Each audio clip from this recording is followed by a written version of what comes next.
oh boy, do I need a shave. Hello everybody and welcome back to the channel. This is the SmackDown review for the 28th of the 3rd, 2017. The last SmackDown before WrestleMania.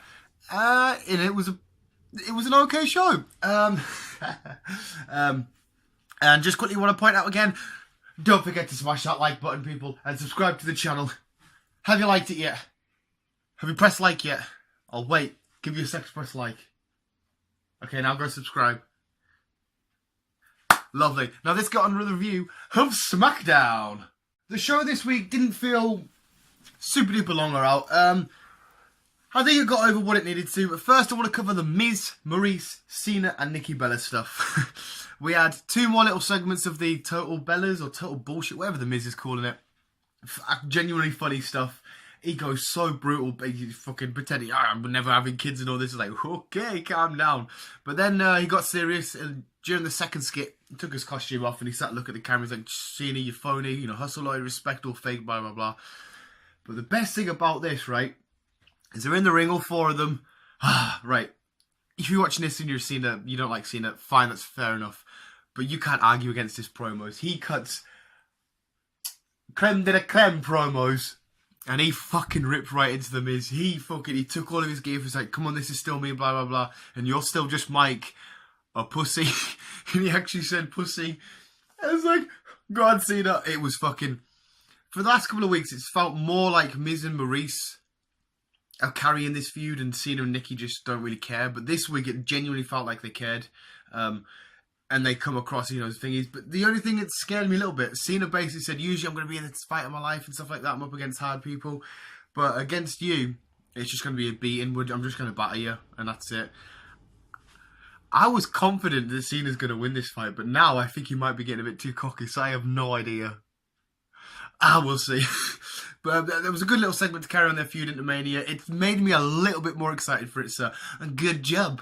Right. American Alpha, Rhino, Heath Slater, Mojo Rawley against Breezango, Usos, and Ziggler. I only read that out because I thought I was going to mess up and forget somewhere.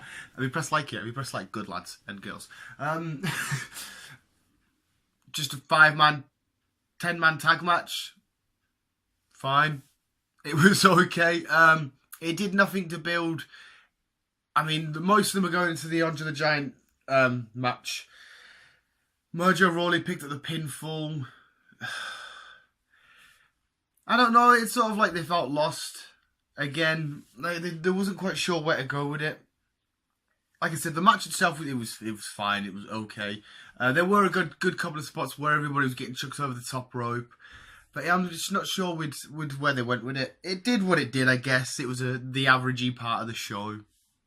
Becky Lunchbox and Mickie James against Alexa Bliss and Carmella in a tag match. The match starts off, Natalya comes down, you know, wow, music plays, everyone's looking around. James Ellsworth's ringside.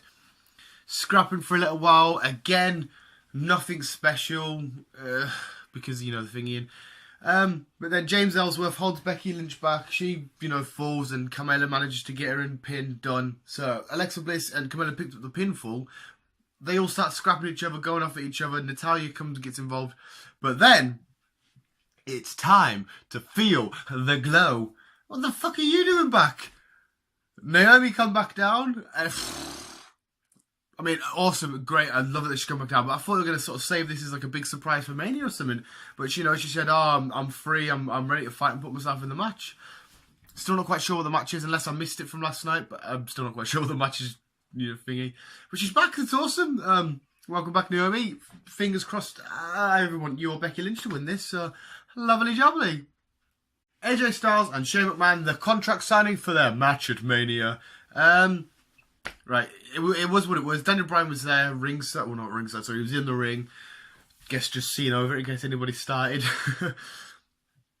What Shane said, it was fine, it was okay. He was like, you are phenomenal and stuff, but, you know, when you get in the ring with me, you've got to give me everything you've got, because I'll just keep coming, blah, blah, blah. But it was what AJ said that really sorted the whole thing, because he basically said, you do realise this isn't a tables match. You do realise, you know, it's not a Hell in a Cell.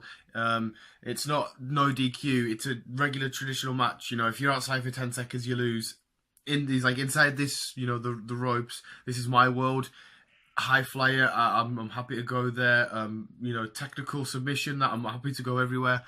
I'll just absolutely boss you because I am a genuine phenomenal wrestler, and you're just a guy who wrestles every now and then. And he is so right. I mean, don't get us wrong. Personally, I mean, I don't hate the idea of this match. It's not the worst thing. It is high profile, but AJ is right. Like, he will just, if Shane looks good at wrestling against AJ in this match, it's because of everything that AJ will do for him. That's the best way to put it. So we'll see what happens during the match. But yeah, it was not really happened. Daniel Bryan said shake hands. They were like, no, and then walked off. Great little segment, I guess. It was fine. And finally, I know it felt really short, SmackDown. I mean, I don't grab every little detail and stuff. I just grab the big key talking points and talk about it. And this week just didn't felt for the go-home show. But anyway, Bray Wyatt versus Luke Harper. Yes, Luke Harper was there. Quickly, no matter what happens here at Mania, I really want Bray Wyatt and Luke Harper to have a big feud. Make it happen. The match itself, pretty good. You know both competitors can go. Bray Wyatt's decent, Luke Harper's decent. In fact, they're both pretty great.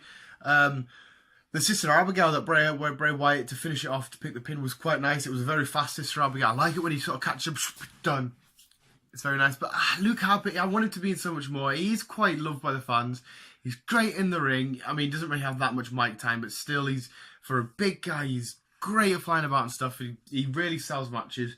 But yeah, Bray Wyatt picked up the win, and then Randy Orton come on the Titantron, and he stabbed a demonic thing into the ground, and it looked like flames everywhere, and it was just weird. The Bray Wyatt segments where he's doing all the weird, crazy devil shit, it's fine. But when Randy starts doing it, like the time a few weeks ago, or a few months ago, and he had the red eyes, and it's like, what the fuck? So I don't know where they were going with that or whatever, but I mean, Bray Wyatt looks nice and big and strong going into Mania.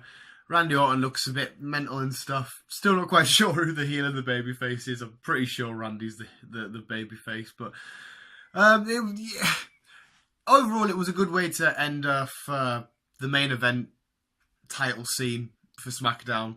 This should be the main event, right? Anybody watching, I don't care about Lesnar, Goldberg, well, I do care about it, but this is the main title in WWE. It should be on last, no matter what. No matter who's fighting for it, it should be on last. But that's how we wrapped up SmackDown. Give it a 6 out of 10. And there we go. That was SmackDown this week. The last SmackDown before Mania. The next time you see me doing a SmackDown review will be after Mania, so we can talk about that. Me and Chris will be back on Friday with our WrestleMania predictions. I'm not sure how long that video is going to be. I don't know if we'll split it into like Raw and SmackDown or what, because there's a lot of matches on this card, including the pre-show. So we'll see what happens there. And I'm vlogging. Me and Chris will be going out watching it. I'm doing a vlog of WrestleMania. And I guess we'll also film a reaction or, you know, what our thoughts on it and stuff like that.